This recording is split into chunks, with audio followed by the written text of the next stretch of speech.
Thanks very much, Cathaoirleach, and I want to thank my colleague, Senator Victor Boyan, and the members of the group for putting forward this motion.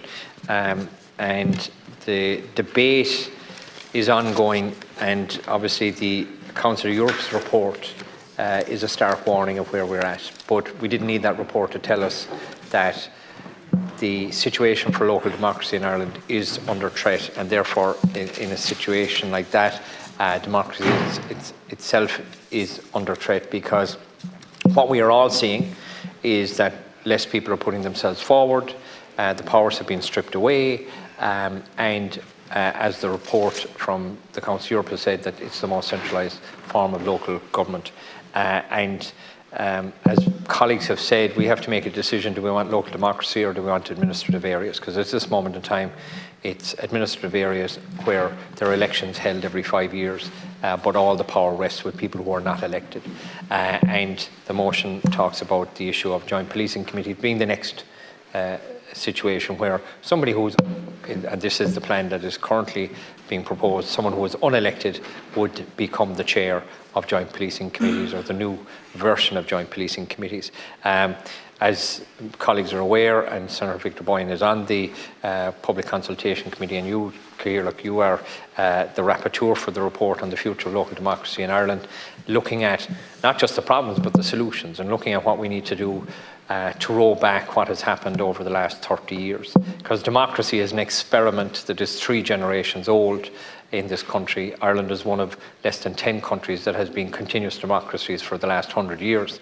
And the fact that people aren't willing to put themselves forward means that that is going to undermine this House and the Dáil in years to come, because as we know, and as the Minister is aware, many members of the Dáil start their political careers in local government. So if people aren't going to put themselves forward into local democracy, then what are we going to do in relation to our national parliament in 10 years' time? That's how serious the situation is. We need a rebalancing of powers, we need a rebalancing of functions, and we are, as a Seanad, looking at that, and we will have further public consultations next year, but coming out not just with identifying the problems, but also recommending the solutions to the problems, and seeing what powers need to be rolled back, but not just the theory of that, but also asking the Parliamentary Drafts Office to write up the legislation, and hopefully supported by all the members of this House and the Public Consultation Committee, that political parties would adopt the recommendation of Senator Cassell's report, supported by everybody, in relation to the next general election, that the legislation proposed by the Shannon Public Consultation Committee would be taken on board by everyone, and that we would reverse the trend, because the direction of travel is the wrong direction, and next week we see another step in that wrong direction. And the evaluation report for the joint policing committees is with the officials, and yet is not made available to the democratically elected members of this House or the other House. And surely, if you're going to do a pilot, you should actually allow people to see what the evaluation looked like, and then have a discussion about it. Evaluation not being made available, the 3 pilots, and Senator Mary Fitzpatrick has outlined in her area in previous discussions about the pilot that wasn't there, and it didn't work. And yet that's what we're rolling out.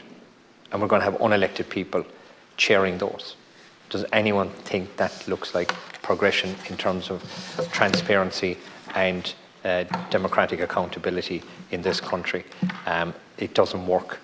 And doing the same thing over and over again is just going to repeat the failures of the past. But more concerning for all of us is less people will put themselves forward, and undermining democracy in this country and undermining transparency. So I want to thank Senator Boyan for putting forward this motion, and we will have an interesting week next week. Caramagat.